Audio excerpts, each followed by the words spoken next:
What's good, everyone? This is DJ's Raw Uncut Truth, giving you the raw content that you deservedly need. And Coach Joe will be joining me tonight. I'm so excited to talk about today's game. Even though the Hornets won, let's be honest, Steph Curry did not play. And this game was too close to my liking. This was probably one of the worst basketball games I've seen all year. Horrible flow of offense, a lot of ball hogging going on. And before I go on, I want to say shout out to Rozier for stepping up and making big time shots. Hopefully James Borrego can give him some credit for once. Hopefully. But I want to play y'all something that I made in my other video. The Warriors versus Hornets preview. I said this before the game.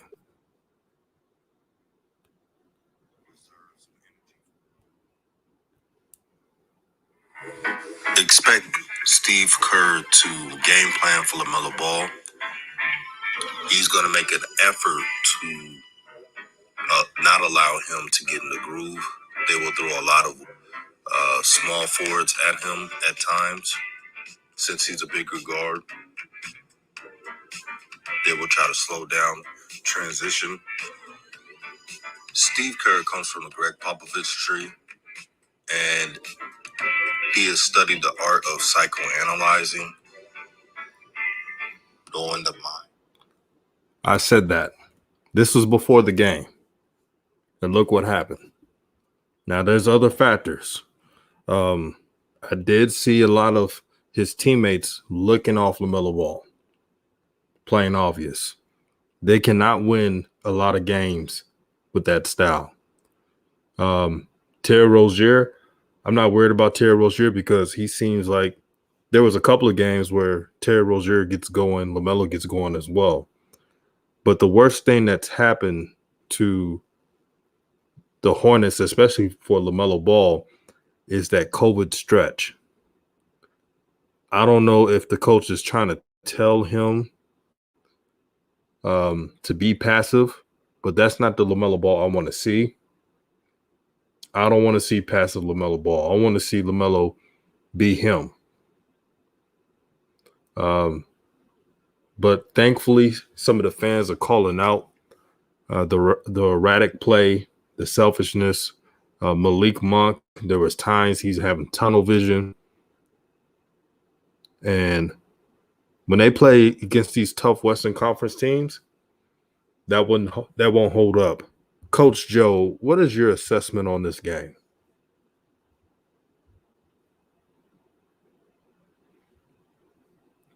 Coach Joe, you there? Until he comes back, let me read the comments. Shout out to those who are repping new media. Taufik says LaMelo was being Lonzo 2.0 this game. I don't like it at all. I don't like it. I don't want LaMelo to be Lonzo 2.0. I want him to be LaMelo. I want him to take shots, attack the basket, be aggressive. I was disappointed in LaMelo's passiveness. I don't want to see that shit. I want to see him being aggressive. And Coach Joe, you back in?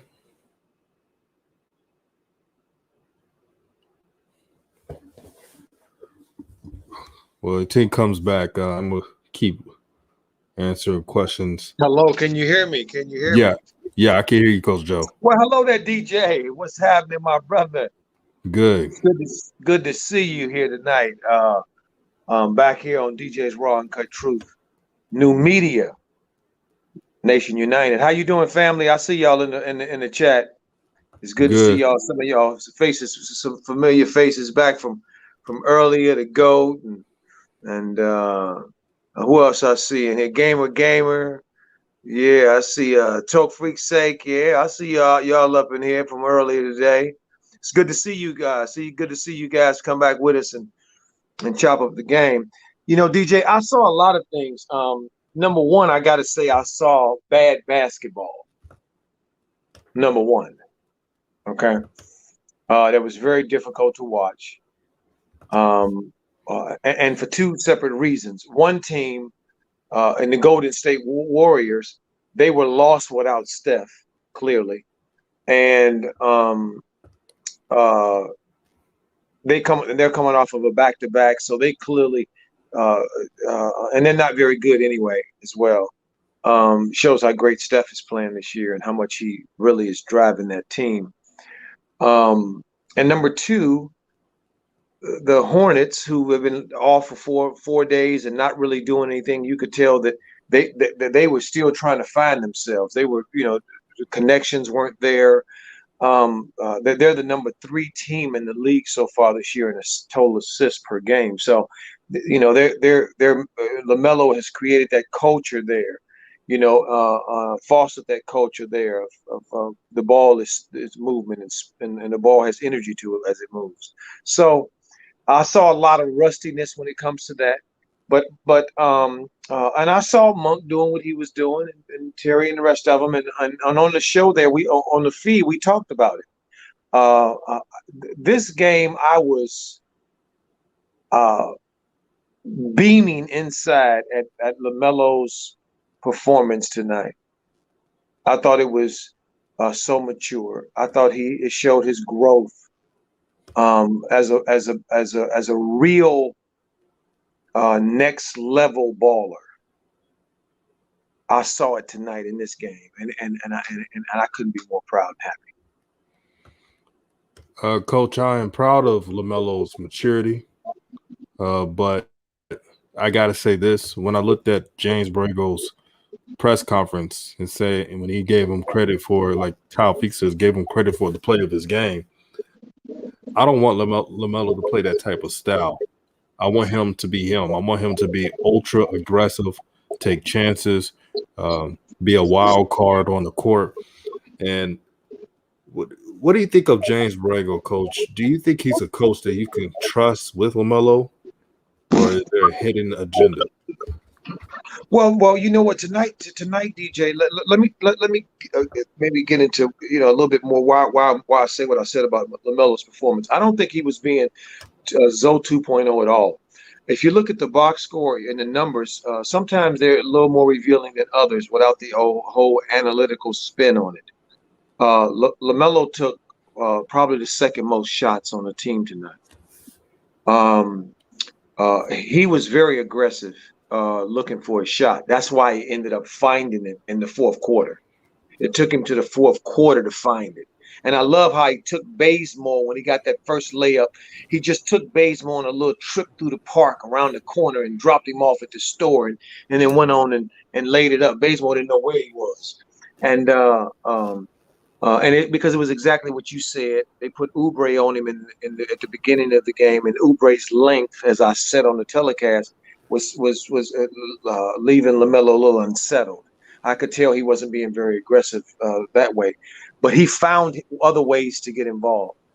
See, throughout the game, and particularly in the fourth quarter, when he hadn't shot the ball at all, we were talking about maybe he looked like this is going to be the Cleveland performance with him, and when he didn't score no points in his first game, he stayed after it, hit his first three, So Melo showed me that he understands that he is truly one of the greats, because he understands already in the moment, in the heat of the battle. He has objectivity about what he's doing, and I think that's so next level for Borrego. I mean, speaking of, you asked me about Borrego. He's so out of his depth, but I have to give him credit. LaMelo played quite a few minutes tonight. He played most of the fourth quarter tonight, and I think something clicked in him tonight that he didn't expect. I really believe that. Yeah, LaMelo's maturity is the reason why I'm not totally losing my mind. I just don't want him to be passive. I don't want LaMelo ever to be passive. That's just not his game. I want the brother to be free. I don't want him to be handicapped by narcissist coaching. Um, I wish Steph Curry would have played this game. So there's no excuses if they won or lost. But the Hornets, if they think they're going to beat the Utah Jazz playing that type of crap, they got something coming to them. There's a lot of stuff they got to fix, man. You're not going to win enough games having LaMelo be passive. That's just what I think. I don't want passive LaMelo. I want LaMelo to be the killer that he usually is. And I got to be fair. If I'm going to get at Lonzo for being passive, I got to be on LaMelo for being passive. At New Media, we're balanced, man. No, I agree with you, and I won't accept it either from Melo because he's as LeVar has always said, and this is what I look for. See, LeVar knows who his kids are, and for those who have listened to LeVar closely talk about his children, he has revealed what he thinks of them. I mean, really thinks of them and their abilities of hurting.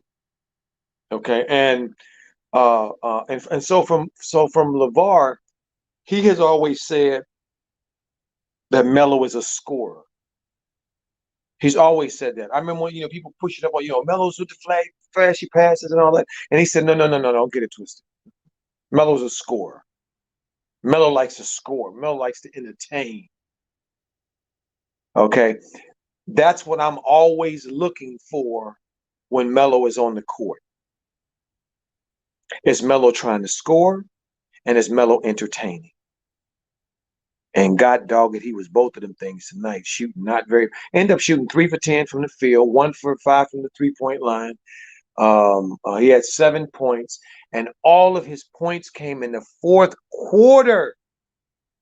I reiterate, only the ones with them big sacks show up in the fourth quarter, can disappear, struggle for 3. And then when the winning time comes, when they're in the game, they're like, no, I cannot not put in work here. This is winning time. And that's what Melo did tonight. His imprint and his magic, his wildness was all over that game. I mean, that kid getting Draymond getting ejected. Okay, to me, Melo was all in that. See, there was a energy.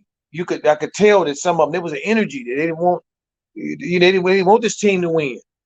They didn't want Melo to win. I know how Draymond and them is in that way, how they are in that way. They want to, ride with James Wiseman. They didn't want Melo to come away with that win, and they thought they had did it.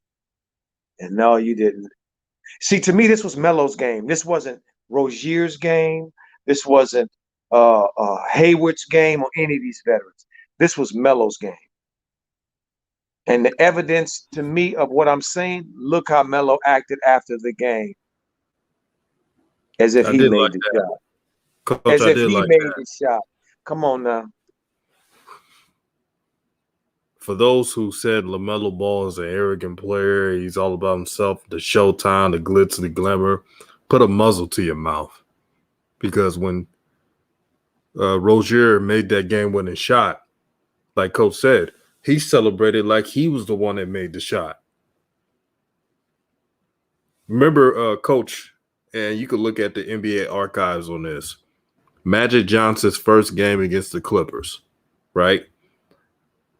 Kareem hits game-winning hook shot. Magic Johnson jumps up and just like picks up Kareem like he made the shot. That's how much of a team player LaMelo Ball is. See. This is what I see. I thank you, DJ, for bringing that story up because it just right so fresh in my mind like it was yesterday. Um, it was the win that Magic excited Magic so much. And when Kareem told that story, he always told that story that he told Buck, and that's what he used to call Magic back in those days. Early days was Buck, and a young was short for Young Buck. And so Kareem said, "Buck, just settle down." He said he was choking him to death. Magic was all on his neck, and he said, "Just calm down, son. We got 82 more. You know, we got a lot more to go. So you can just." Tamp down on the exuberance. But Magic was a winner. LaMelo is a winner. See, the winners, they care more about winning. And when they win the big ones, the tough games, the battles, you see they in there. Their signature, their fingerprints are all over it. And look how LaMelo was so invested in that fourth quarter. Boy, I'll tell you, I was so proud of him. God dog it. He was in there, just his energy was just and his second look, leaders lead. Okay, and they're leading whatever the circumstance is. The greats find a way to impact no matter what the circumstance is. No matter how strong the odds are. Somehow the universe just conspires with them to make magic.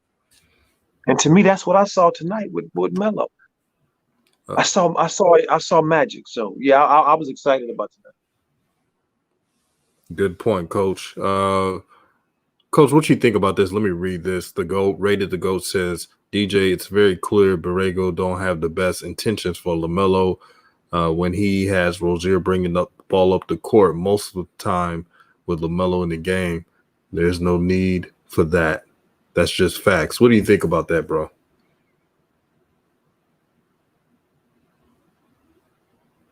Coach? Here I am. Can you hear me? Yeah, I can hear you. Okay. Good question there, GOAT. The GOAT, Reloaded.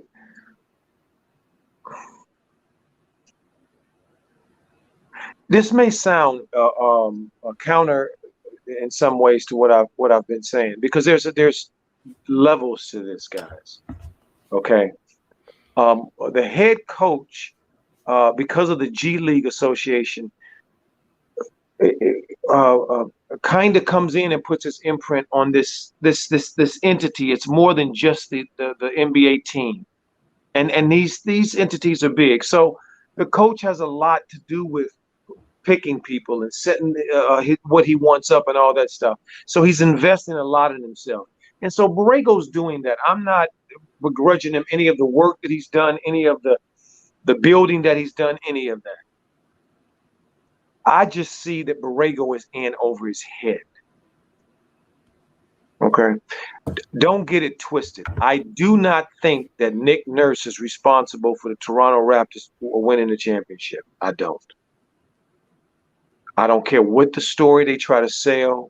I don't care what the narrative they try to feed. Okay. I know what I was looking at. I know I could see why they won. Okay, and it wasn't because he's this great coach, because he's not.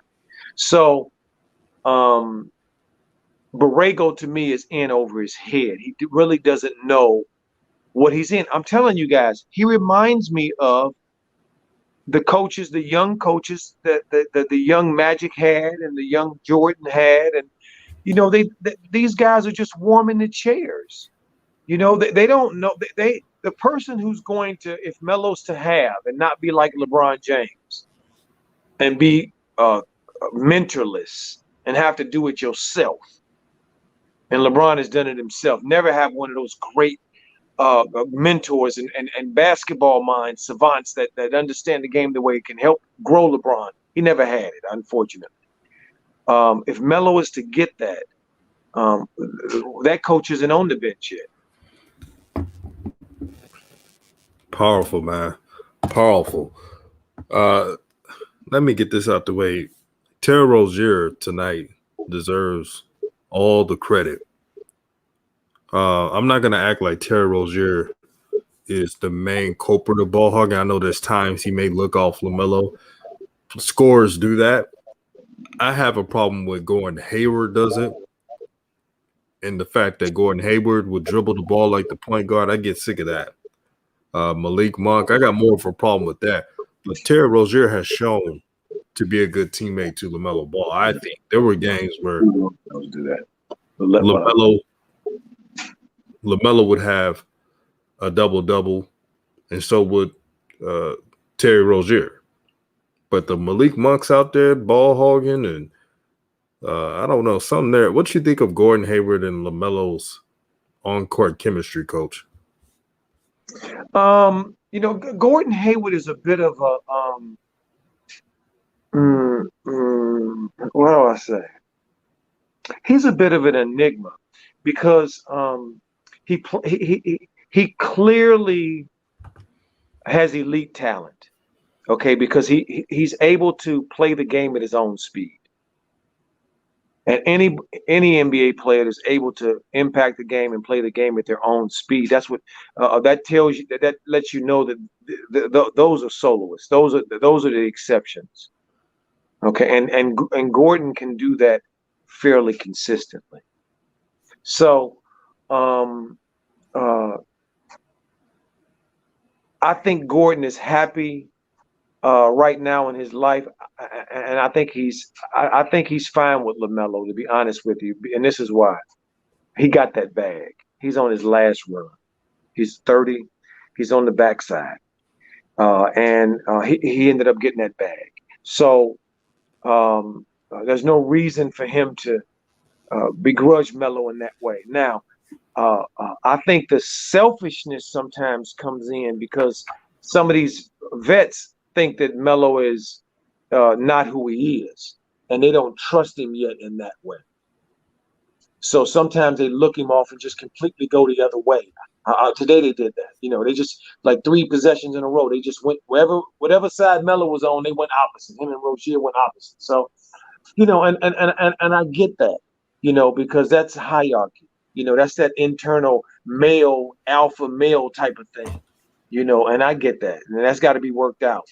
As long as Melo, I think Melo's teammates tonight, they in his eyes, in their eyes, I think he went up in their eyes tonight because he battled tonight, and his battling tonight is what sustained them and took them over the top with Terry with that beautiful shot.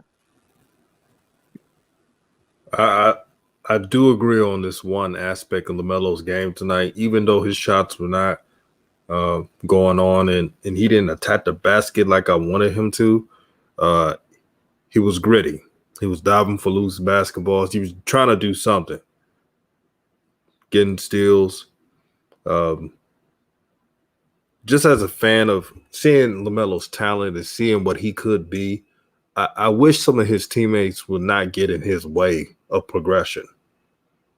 They act like, and again, this is what I believe. They act like if LaMelo gets his and his points and his assists and his stats, they're not going to go to the playoffs. I think they can still make the playoffs, and LaMelo can be a Rookie of the Year candidate. Everything can happen. But I just believe that they got to have a structure. LaMelo's the only point guard on the team that is actually a point guard. Everybody else is a combo guards.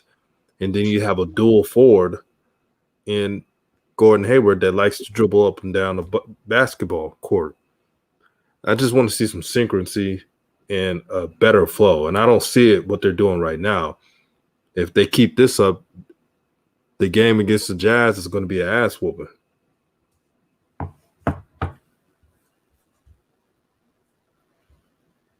DJ, I wanted to bring something up. I don't disagree with that. Those are great points. That I saw that I wanted to know if you had seen it as well as I had. I don't know if you and I had spoken about it. Remember I said on the show a while ago that Giannis's older brother that plays with him is clearly a token in the league. Right. Okay. Did you see him the other? They were playing, I think, Indiana, I think, the other day, and every time Giannis went to the free throw line, he would lean over the little stanchion there and tap on the floor before Giannis shot free throws. And I was like, oh my God. At first I was wondering, what is he doing? Okay, let me just watch him. And then when I figured out what he was doing, I was like, I'll be damned. So that's what we didn't say it. Screw practice, repetitions, muscle memory, hard fucking work. We now going down to knocking on fucking wood for Giannis's free throws to go in. God damn. And this the MVP? Man, come on, man. You can't make this stuff up, man. This is too hilarious. You can't make this stuff up. Okay. I mean, he did it every single time. And clearly clearly the coaches know he's doing it. The teammates know he's doing it. See, y'all don't understand. This is a world within a world. Right. See, this is a world within a world. This isn't, there's a hike, and that's why the stuff with Gordon and a few people in the chat said that they see him looking him off, and yes, he looks him off. Okay, y'all gotta understand. Gordon is a father, been in the league for 10 years or so. Okay, Melo is a kid to him. He ain't giving Melo nothing other than, occasional, occasional acknowledgement. He a rookie, man. Y'all don't understand, man. This thing is hard. This NBA, man. This thing is hard. You can't come in here and do this thing a little bit. You got to do this thing all out, and you got to do it consistently, and you got to do it every night. And when you do that, then you earn them dudes real respect. And then you don't get looked off. Coach, and you preaching today, Coach, man. Came with it, Coach Joe. Came with it. Let me read this. I'm going to call you A Connect. It says, LOL, this dude think the league revolves around LaMelo. Chill. No, I just think that he's a number 3 overall pick because the Hornets were not good enough to make the playoffs last year. So since they drafted a player that's the number 3 overall pick, I used common sense and said that since this team has no direction, they might as well build around a rookie. So what's wrong with saying that? Coach, am I wrong for saying that the Hornets got to have a better way to get LaMelo involved since he's their lottery pick, their number 3 overall pick? No, I don't think you're wrong. Even if you were wrong, I wouldn't think you were wrong because you're entitled to your opinion. Okay, you seeing what you see, and if that's what you see, if somebody going to present evidence to the contrary, then we can argue the merits. We can discuss the merits. But if we don't do that, then we just disagreeing with each other on something else.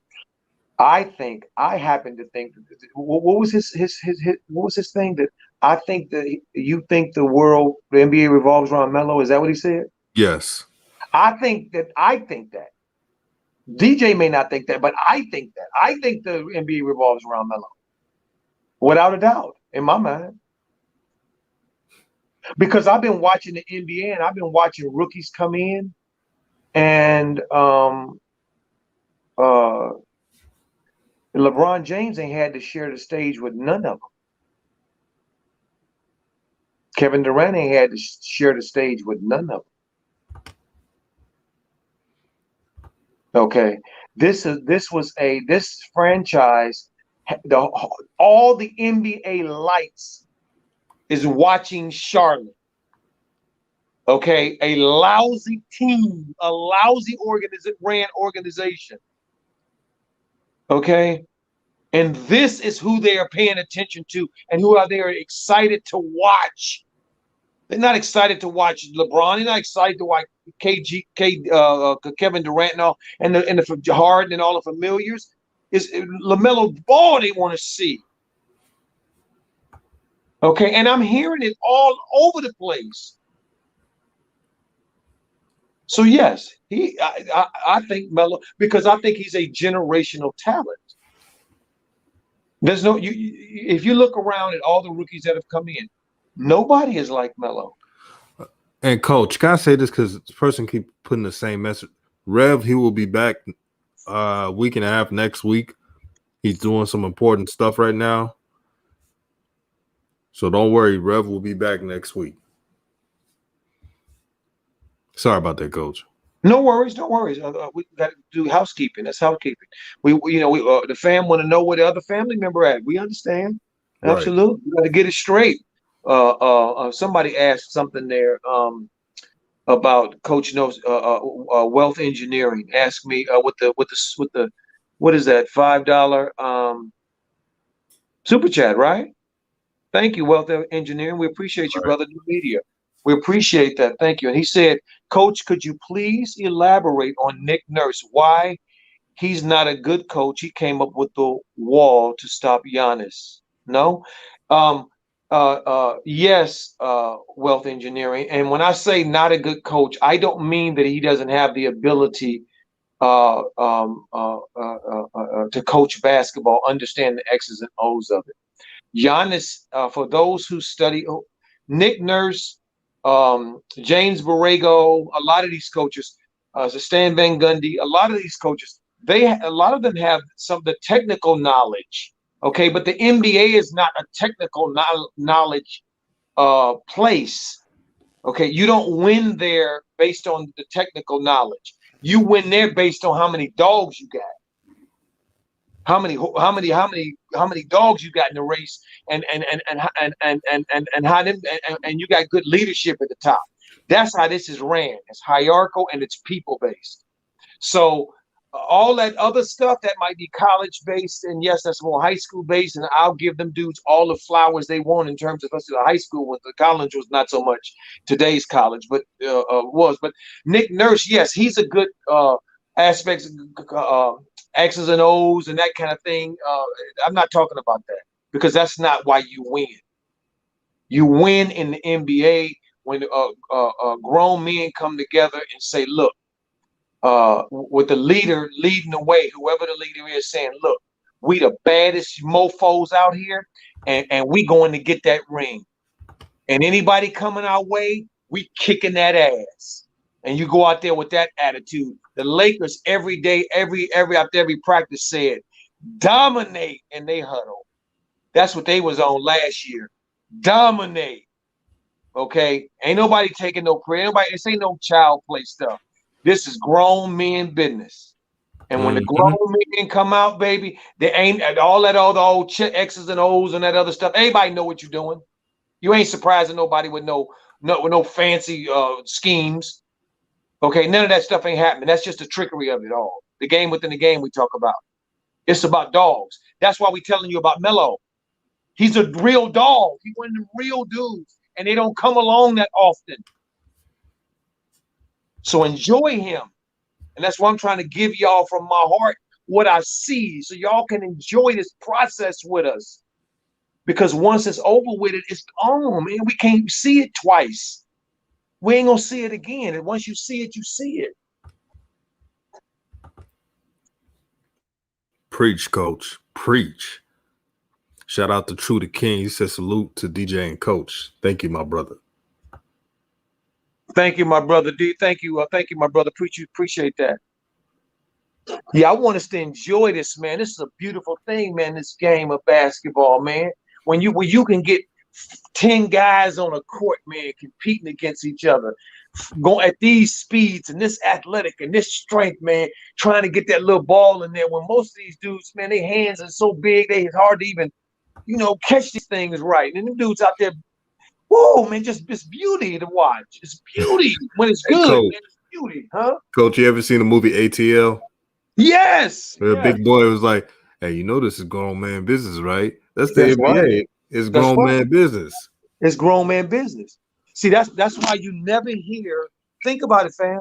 You don't hear players too much talking against LeBron James. No, think about that. You don't. They did an interview with Jimmy Butler the other day on ESPN, and Rachel Nichols asked him. She said, "Well, what do you think of LeBron?" And Jimmy said, "Well, hey, I'm just first of all, let me say this: I ain't never beat him in nothing important. Let's just say that. So I really admire him, and I just try to beat him because I know he's the measuring stick. You doggone too. See, the players know what's going on. Them grown men in that league, they know what's happening. Us on the outside, a lot of us, what we talking about. Some of us is, what we see in our opinions and stuff. But they clear in that league of who is who and who ain't. Right. Yo, coach, I'm gonna ask you this. You think LaMelo should do the skills challenge? Or you think he should? I do think he should. And I'm gonna tell you why. Because he needs to start learning. To me, all of this is LeBron. This is LaMelo's coordination. He's going through the young lion initiations. So and so he need to get as many experiences into this thing that he gonna be the face of not too long. He gonna be the face of. See. So this is his thing now. This is his thing. The NBA. This is his brand. The NBA. So have that young man take in all the trappings that come with, being exclusive and rare in a pool of sharks, baby, with the cream of the crop. Right. Think about that. That little dude gonna walk in them at NBA thing. He gonna have NBA All-Star dudes trying to sneak a peek at him. Hey, coach, I wanna answer this. Cooperman arrows. Y'all some haters. JB is better than Clifford.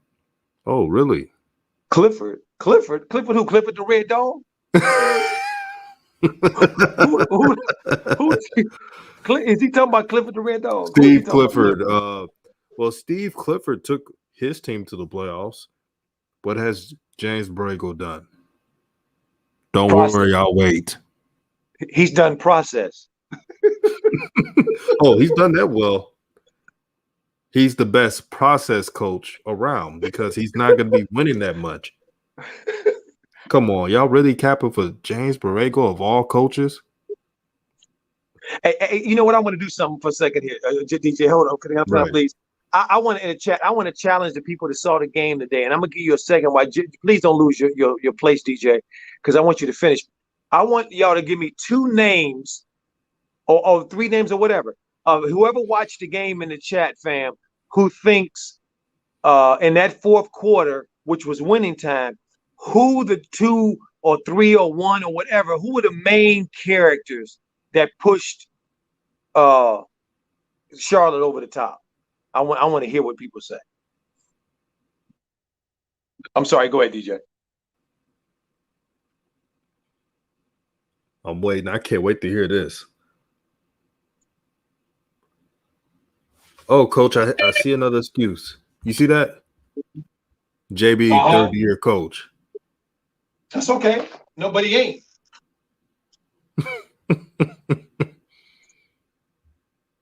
Boy, this coach got more excuses than anybody. Gordon, Melo, Rozier, Paige Castone got it right.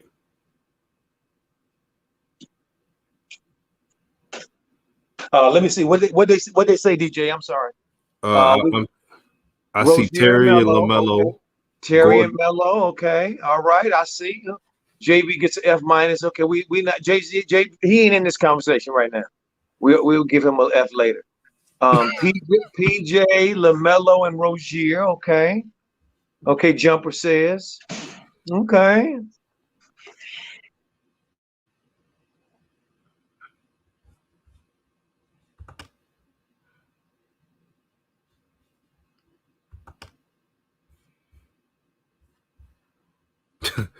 Rozier, Melo, and Draymond. Well, those texts helped. Draymond's like, F it. F this game. I'm going to speak my mind. Well, I like Draymond because what he was doing, he was trying to fire his teammates up and keep them in the fight. And he was tired. He looked like he had been he reminded me of Zion yesterday. Looked like he had been in the fields, because Draymond was working out there. Okay, I like the people that said Rozier and Melo, or Melo and Rozier, I'm in agreement with you, and I'm gonna tell you why. Because when I look at the winning plays down that counted down the stretch, in particular, okay, uh, they kept being prominent in the story. It was either Rozier or Melo, or Rozier or Melo, or some combination of the two, and then sprinkle in PJ3 here. He made 2 threes. I remember, so we're not excluding anybody, but we talking about the people who had the lead. See, because remember, this is a team, and it's based on hierarchy. So that's why you always hear players saying, so and so the bench. We need the bench to pick us up. We need this guy to come off the bench to pick us up. The energy, and this guy always brings the energy. You hear people say that. Dwight Howard said that a lot with the Lakers last year. All I'm here to do is the energy. I'm here to bring the energy when I come off the bench, on the sidelines, to be the energy. That is very, very important. Very important. But that's the other guys. That's not the leads. They need that so the leads will then be able to lead and be able to do what they do. And that's what the Hornets did beautifully today, I thought, in the fourth quarter, particularly with about 6 minutes to go. They made very little mistakes. They turned the ball over not a lot. And they looked like they were more in sync at all. And again, that's probably breaking off that rust of being off for a week. Well, that was the worst thing that ever happened to the Hornets. I remember when I first heard about the Hornets missing games, I was like, damn. Because they were in a groove. And shout out to Ant James. Coach Ant James is a Charlotte Hornet fan, but I like how objective he is. He says Steve Clifford was the Hornets' former coach. He didn't play rookies either. The Hornets fired him only to hire a younger clone of him, which is James Borrego. We wanted Mark Jackson, not Borrego. I did hear that. Mark Jackson should be having a job right now. He's blackballed. He's better than a lot of coaches. Ask the Golden State players. If Mark Jackson did not build this team, the Golden State Warriors, there would be no championships. I seen it all. I saw how they was being built. Coach Key believed that there was a Shine a couple years ago who told me that if Steve Kerr would have coached the 2013-14 Warriors, they would have won it all that year. That is Really? a lie. They would not beat the Spurs that year if Steve Kerr was coaching the 2013-14 Warriors. What you think, Coach? I'm with you. No. I think. See, I'm not one of these remixers of history. I'm not a believer in that. Okay. It takes family, and listen to me, family, when I say this. Okay, please, because this was passed down to me from a very wise gentleman, and I'll never forget it. He said it takes way too many factors for any one thing to take place in any time and space. For me to take a breath, and that breath to travel through me and down through me and around me, to oxygenize my cells and keep me alive, and all the other things that have to work that I don't know about, to diminish any moment, any achievement, any effort in any time and space, and take it away as if it's not. Whoever performs and does what they do, I salute. I'm not gonna be a hater. Now, I won't allow people to remix and say something that happened and it didn't. Okay, so I won't do that. My rule of coaching is this: John Wooden.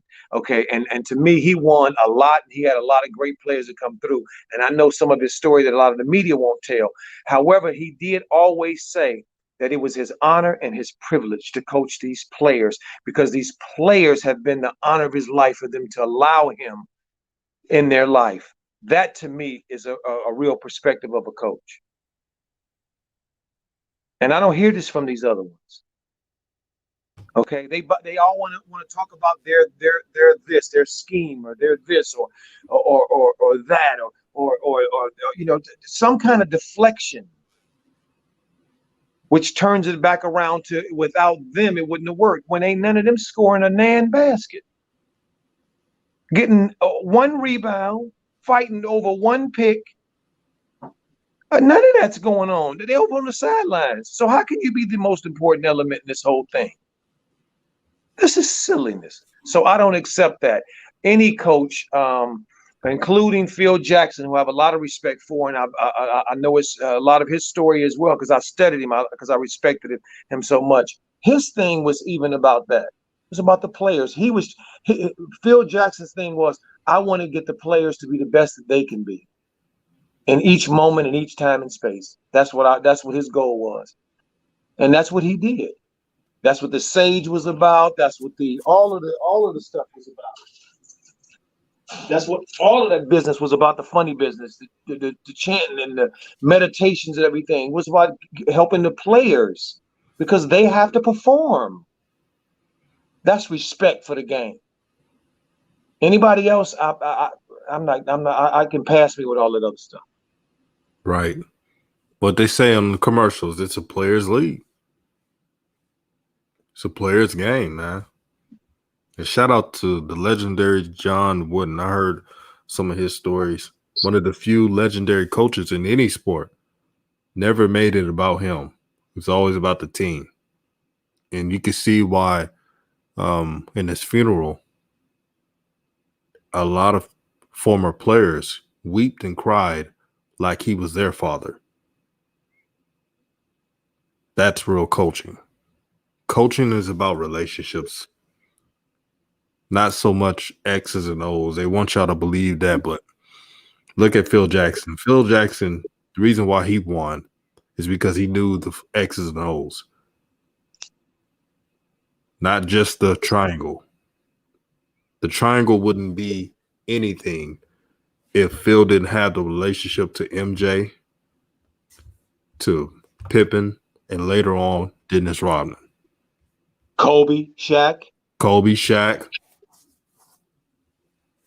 so forth and so forth. I mean, think about the dudes that this dude had. This is amazing. It is. Let me read some of these comments. Yeah, Bill Russell was a coach too. Shout out to the great Bill Russell.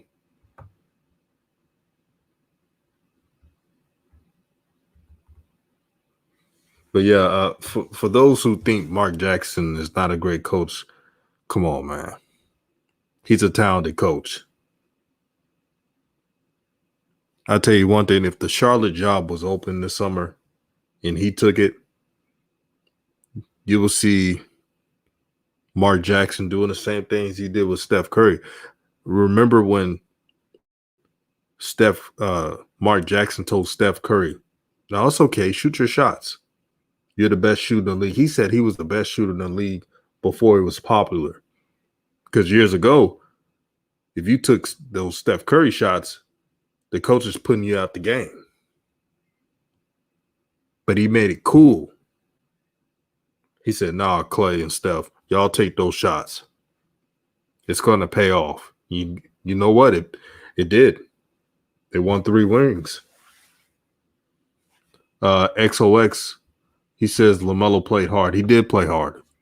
Looking at the film again, yes, I was mad about, his shots not going through, but I can't say he didn't play hard. I think he gave it his all.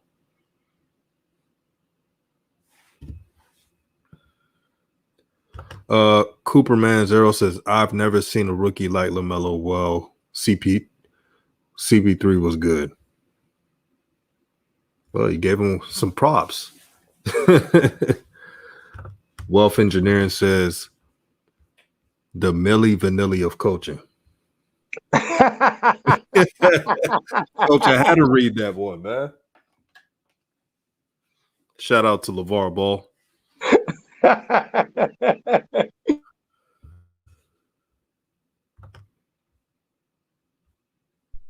Yeah, DJ, this is a sensitive subject for me, my brother, because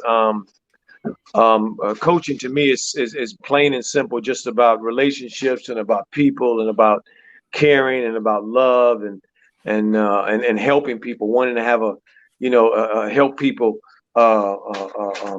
be the best that they can be, to help them fulfill their dreams. And so, when I get an inkling that any coach that I see is uh, um, uh, uh, co-opting that idea and making it about them in any way and their ego and how great they are, uh, that just irks me. I can't contest that at all. I can't deal with that. No, no, no, no. So that's why I thank you again, DJ, for the opportunity to come forward and put this out here. That a lot of people don't think this way. A lot of people think the way that we think. When that coach came out, you remember that video, DJ, not that long ago, where that brother coach was manhandling that young kid, them Yeah. football players. Mm-hmm. Did you see LeBron come out vehemently against it? Yeah, I saw that. See, that's what we need to do. See, is remind these dudes, it's a wonderful thing you coach. The kids need it, but it's an awesome responsibility, and you can't abuse it. And you darn sure can't abuse it by putting your hands on kids and stuff. What do you think you are, 1950? I don't see no crew cuts. Hey, I mean, where they at? Monday, Tuesday, happy days. Where? No. This time is gone. Long gone. We don't do that no more. Bobby Knight is gone, baby. Hey, I remember that Bobby Knight story about I think Isaiah Thomas's brother Larry, and I think he was like a pimp or something. He was about to beat up Bobby Knight over what he was doing in the living room. Yeah, these kids. It was over. He put the camera saw him, Bobby Knight collaring up Isaiah at the Pan Am games. Right. And Larry was like, oh, no. So he went down there and they let Bobby know, you ever do that again, dude, you're gonna be looking for your hands. And Bobby's not a small dude either. No, he's not, man. What's he like 6'4"? He about 6'6". Oh man. Yeah, he a big dude. He a big dude too. So when I first saw him, I was like, damn, Bobby, that big. He big. He a big dude. So yeah. So he, they did, but he didn't put his hands on Isaiah again. Right. Coach, your mic.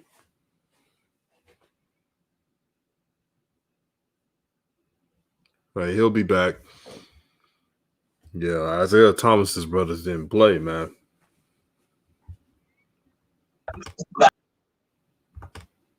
You there?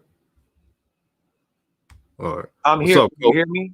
Yeah, I can hear you, Coach. Is that better? Yeah, a lot better. Okay, great. Sorry. They said Go ahead.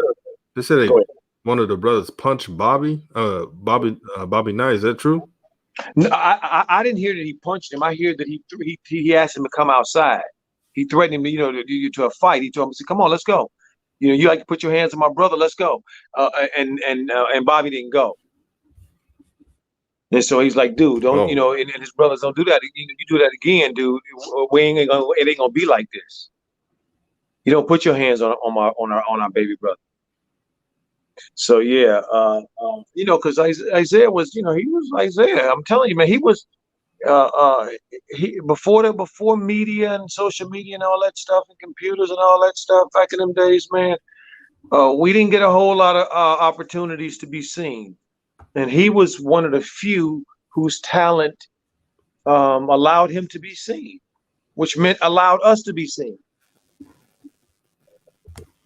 Yeah, I don't know why Isaiah Thomas gets so much flack. Well, I can tell you, DJ, clearly, Michael Jordan. Oh, that makes sense.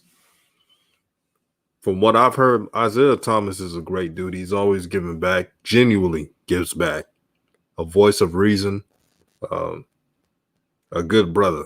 So I got respect for Isaiah Lord Thomas. Someone mentioned Vernon Carey and Grant Riller. Yeah, what did I tell you guys? They should have never been in the G League at all, especially Vernon Carey Jr. And I also told you months ago that Grant Riller will be one of the late steals in the draft because he was a second rounder. He has an inside outside game, can hit the mid range, can hit threes. Since the coach is trying to appease so many guards, that's why they put him in the G League.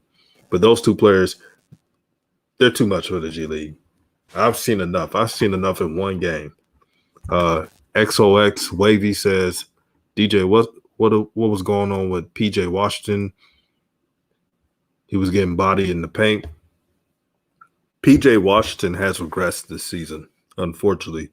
I don't know if it's because he went with that girl, Brittany Renner. I'm not trying to blame a woman, but ever since he got with her, man, it's like she sucked the soul out of him. he can't do anything. He can't post up. He can't. Pascal from the Warriors were destroying him.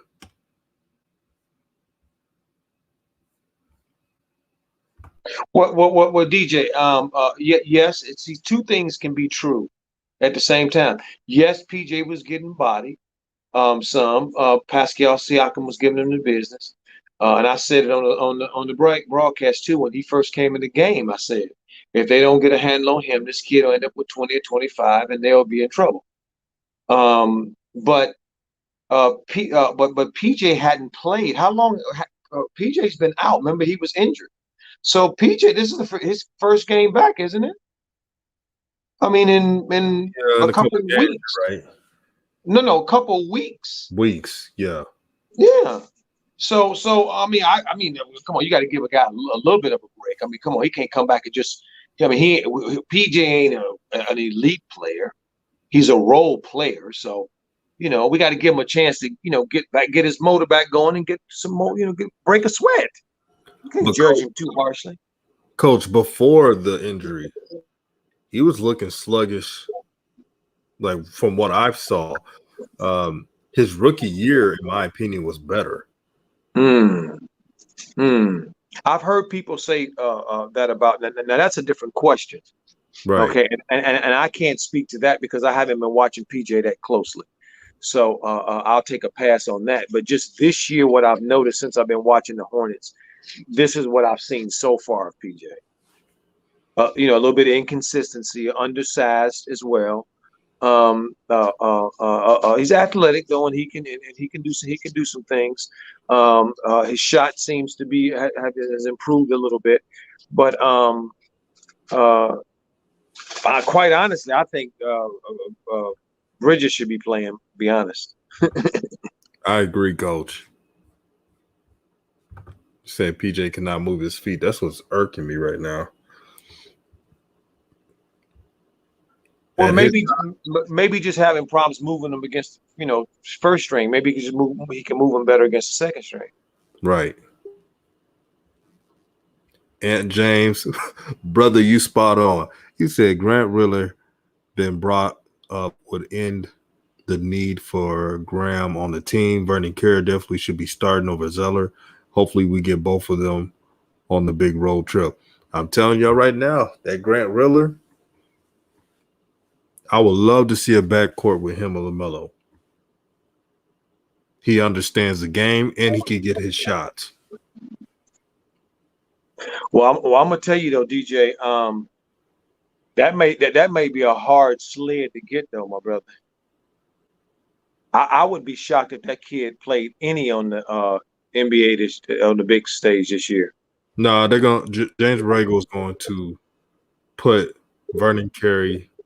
And this is what I think. I may be wrong. No, I don't mean Vernon Carey. I'm talking about Grant Riller. Oh yeah, they're going to stash him. Yeah, I meant him, not Vernon Carey. I think Vernon Carey gonna play on the NBA level this year. Oh, really? Oh yeah, without a doubt. I hope. Yeah. No. If he continues his what I saw in Kieran Lewis the other day when I did the Pelicans game. Right. Okay. There was a part in the first half where Stan took him out. and the camera followed him to the bench, and he was pissed.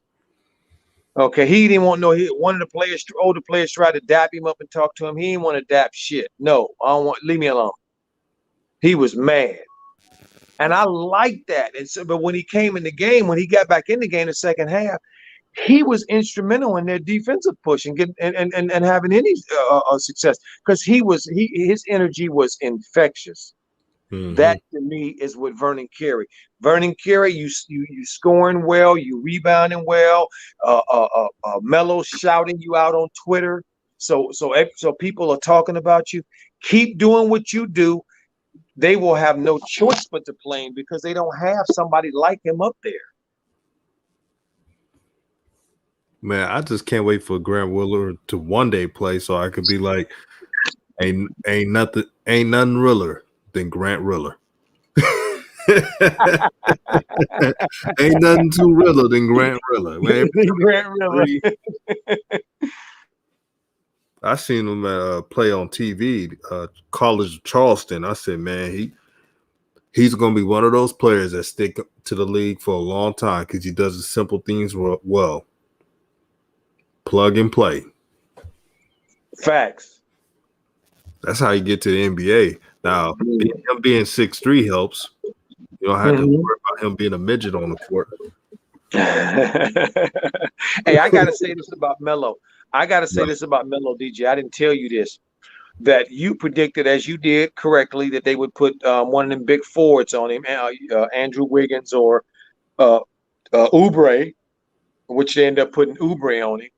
And I saw Melo a little tentative in the beginning, and I actually liked that because that showed to me a healthy respect for the scouting report, knowing who your opponents are, and playing accordingly until you find your way through the game. Because this is what I reminded the room. Seeing these players on video and seeing these players from the stands and playing against them are totally different things. And nothing substitute playing against them in the game. Okay, I love the story that Michael Jackson and Kobe talked about when Kobe talked about that process for him when he first played against Jordan the first time, feeling Jordan. That was important. Until you feel a person, you can't have it really an idea of who they are, or what they are, or how they are. And so I like that with Melo, and I do like the fact that. When Wanamaker came in the game, he picked up a foul, but the first thing he tried to do was take his little small ass, 6'2" ass under the basket and dump him off. And they called him for a bogus offensive foul. Right. Paige Castone says, what y'all think of McDaniels now he's back with the Hornets? I like his potential. I like his athleticism. I see the talent. I like his game. I think they could run a couple plays for him on the curl routes, just for him to get the pick and pop mid-range jump shots. There's something there with Jalen McDaniels. And he had no business being in the G League. That was just, I don't know, just overcoaching. Shout out to everybody in the chat. Falcon of Beast says, DJ, what are your thoughts with Lonzo's performance recently? Lonzo's playing like someone that's trying to get traded. He wants to get traded. Can you imagine Lonzo playing with the Clippers with Kawhi and Paul George? I can't lie. That's a good luck trying to score on them. But he needs to be traded. He needs a fresh start. He needs to go somewhere where he could just be on a winning team. XOX says McDaniels is creating space for the Hornets. Now, he was a little off this game, but he can do that. I'm excited for the potential that McDaniels has with the Hornets, and can't wait to see his game grow.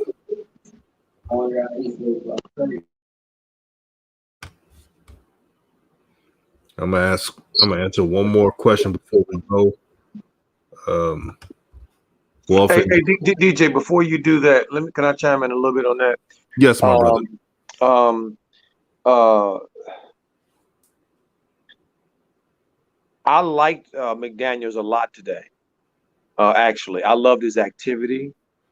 On the offensive end and the defensive end. He didn't find a lot of success, and that's okay because as I enumerated the other day when I read that article, averaging 10 points a game is rare in the NBA for a rookie. So so obviously you can't average it if you don't score it. Okay, Right. so it's hard to score points, and if you're a rookie in the NBA, it's hard to make an impact, a positive impact on your team, a winning impact on your team, a winning play on your team if you're a rookie. Hard. And why is it? Because you don't know what you're doing. You've never played in this league before. You've never played with this under these conditions. You've never played against all this variety of players, this level of talent. You don't know what you're doing yet. So you're going to make mistakes. You're going to make mistakes that you won't make in the beginning of the year at the quarter mark. There's mistakes you'll make at the quarter mark. You won't make it the halfway mark, and so on and so on. The second time around the league is important for rookies. A lot of them start playing better, but we're seeing some of them playing better before they even get to the second time around. Melo, Halliburton, Edwards, Quigley. Um, some the kid Bay in Detroit, had a huge game. Right. Maxey in Philadelphia. So we're already seeing some kids to play well, and Melo's playing consistent before the turn. Imagine how much better he will be after the turn when he knows what to expect from these Eastern Conference teams he has to play 2 and 3 times. When he knows has 30 games under his belt, when he has 40 games under his belt. So we're in exciting times, and I'm excited. Right. They said Jalen McDaniels had 9.7 rebounds. The game was so ugly that, Coach, you know how it is, man.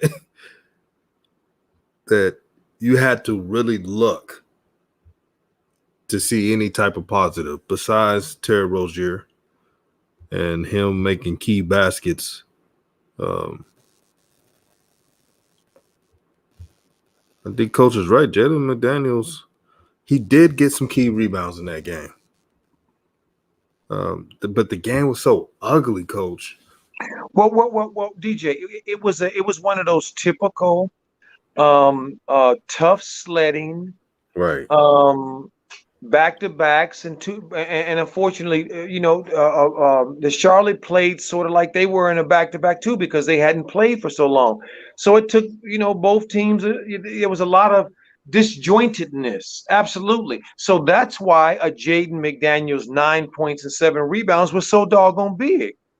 Okay, because that tells you we know he didn't make every shot, so that means in a close game where they won by 2, whatever his shooting percentage is, those 9 points were crucial. They won by 2. Okay, so every possession was bigger in this game. They had a lot. It was a hard slog. It was tough sledding this whole game. So every possession was magnified. There were not a lot of possessions because there weren't a lot of fast breaks going on in this game. See, so what I saw is some great bench players and the supporting cast contributing to the win. Jalen McDaniels, one of them, off of the bench. But the impetus of this win, clearly to me, the two soloists who played throughout the game hard and impacted it were Rozier and Melo. See, this is why Coach Joe is important to new media. He is the OG. I repeat, the OG of New Media Nation United. He is a blessing to the show and someone I value his opinion Very important person. Shout out to you, Coach. We're giving you your flowers, man. How you break down the game. And Thank you so much. Thank you so much, DJ. I appreciate that so much. I try to just give, what I see. Right. We need more of that, man. We just need more of that. Shout out to Wealth Engineering. He says, DJ, I think Zoe is playing like someone who wants to stay. What is your thoughts on that? I don't think Lonzo wants to stay in New Orleans. If it was him, he would be in LA. Now, that's what I think, but I just don't see it, man. I just don't see Lonzo wanting to stay in New Orleans. I know Zion's there and they got a chemistry, and him and B.I. are good friends. But if you ask Lonzo behind closed doors, if you ask Lonzo, say, hey, Lonzo, would you like to be traded to the Clippers, go back home to LA? He will ask you, is this an A-B conversation? You'll say yes, and he'll tell you, hell yeah. Trust me, Lonzo wants to get traded. It's just,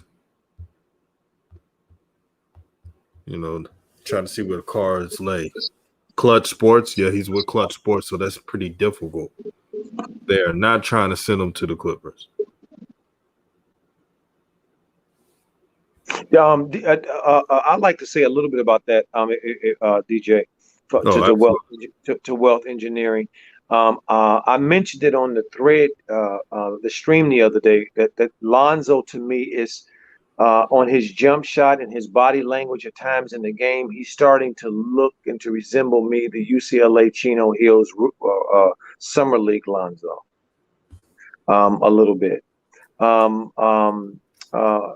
His last 5 or 6 games, he's playing very well. He's averaging somewhere around 17, 18 points a game, and he's shooting high 40s from the 3-point line, and he's shooting close to 50% from the two, if I'm not mistaken. So the media is taking note of this, as well as the teammates, and I'm hearing things out of them that they think that this may be a trend, and it may be a way of things to come. And it seems to me what they were insinuating, and which I'm gonna pay attention to because they play Boston tomorrow, and I hope we do a stream tomorrow. Because those are 2 teams I definitely, particularly the Tatums, I like Jalen and Jason.